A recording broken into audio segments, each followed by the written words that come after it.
नमस्कार दोस्तों, धार्मिक चमत्कार में आप सभी का स्वागत है। और आज हम आप सभी के सामने लेकर आए प्रदोष व्रत की कथा। इस कथा को सुनने मात्र से शिव जी की असीम कृपा आपको प्राप्त होती है। प्राचीन काल में एक गरीब पुजारी हुआ करते थे। उन पुजारी की मृत्यु के बाद उनकी विधवा पत्नी अपने भरण पोषण के लिए पुत्र को अपने साथ लेकर भीख मांगती और शाम तक घर वापस आती थी। एक दिन उनकी मुलाकात विदर्भ देश के राजकुमार से हुई, जो कि अपने पिता की मृत्यु के बाद दर दर भटकने लगा था। उसकी यह हालत पुजारी की पत्नी से देखी नहीं गई। वह उस राजकुमार को अपने साथ अपने घर ले आई और पुत्र जैसा रखने लगी। एक दिन पुजारी की पत्नी अपने दोनों पुत्रों को सांडिल्य ऋषि के आश्रम में ले गई।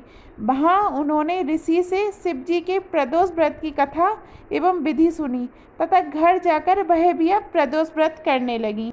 एक बार दोनों बालक वन में घूम रहे थे।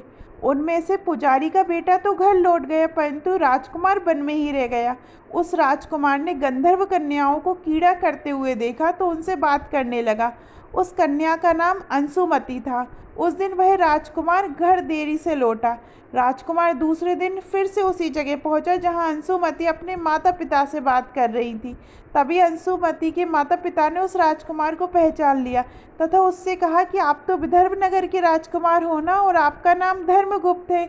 अंशुमति के माता पिता को वह राजकुमार पसंद आया और उन्होंने कहा कि शिव जी की कृपा से हम अपनी पुत्री का विवाह आपसे करना चाहते हैं। क्या आप इस विवाह के लिए तैयार हैं?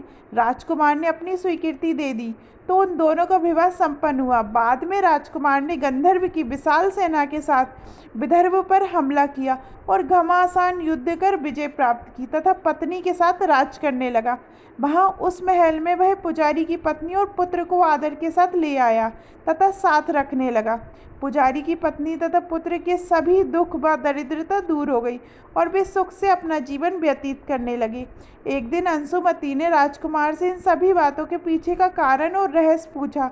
तब राजकुमार ने अंशुमति को अपने जीवन की पूरी बात बताई और साथ ही प्रदोष व्रत का महत्व और व्रत से प्राप्त फल से भी अवगत कराया। उसी दिन से प्रदोष व्रत की प्रतिष्ठा व महत्व बढ़ गया तथा मान्यता अनुसार लोग ये व्रत करने लगे। कई जगहों पर अपनी श्रद्धा के अनुसार स्त्री पुरुष दोनों ही ये व्रत करते हैं। इस व्रत को करने से मनुष्य के सभी कष्ट और पाप नष्ट होते एवं मनुष्य को अभिष्ट की प्राप्ति होती है। आपको ये व्रत कथा कैसी लगी कमेंट में ज़रूर बताइएगा और कमेंट में हर हर महादेव लिखना मत भूलिएगा। जय सिया राम, हर हर महादेव।